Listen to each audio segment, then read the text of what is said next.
Shalom sahabat Kristus dimanapun berada. Kiranya kasih dan damai sejahtera Tuhan Yesus Kristus selalu menyertai kehidupan kita. Hari ini kita akan merenungkan firman Tuhan tentang berdiam diri. Mazmur 46 ayat 10. Diamlah dan ketahuilah bahwa akulah Allah.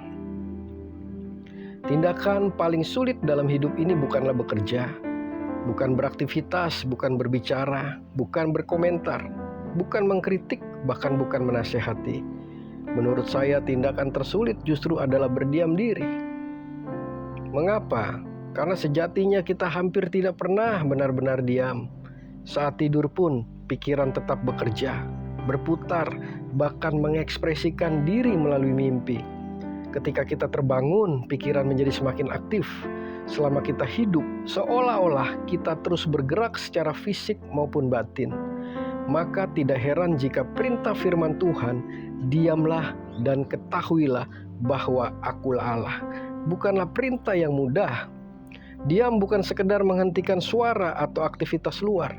Diam dimulai dari hati yang percaya.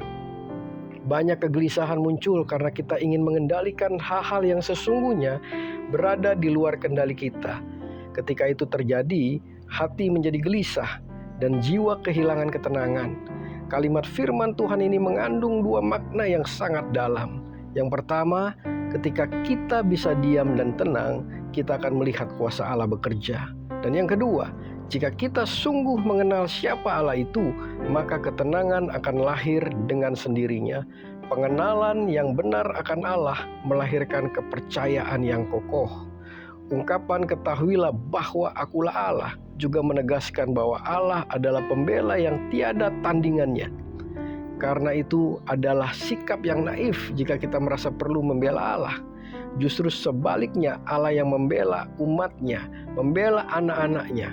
Ketika iman kita atau Allah kita diolok-olok, kita tidak perlu bereaksi berlebihan. Allah yang kita sembah adalah Allah yang maha kuasa. Ia tidak membutuhkan pembelaan manusia.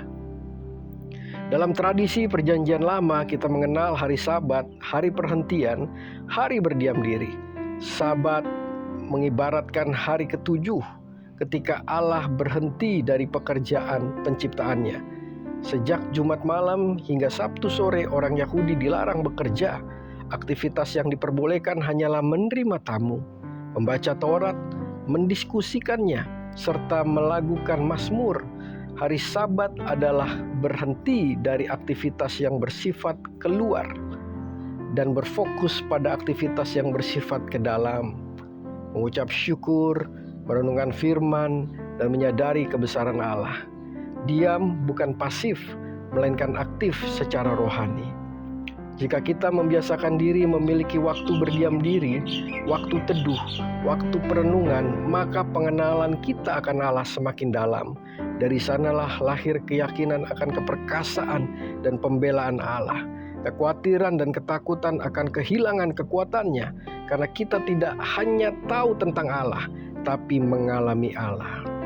Mengenal Tuhan Yesus melahirkan ketenangan. Semakin dalam pengenalan kita akan Tuhan, semakin tenang hati kita menghadapi hidup. Diam adalah bentuk iman. Orang yang berani diam adalah orang yang percaya bahwa Allah sedang bekerja. Tetaplah percaya sahabat Kristus. Tuhan Yesus memberkati kita semua.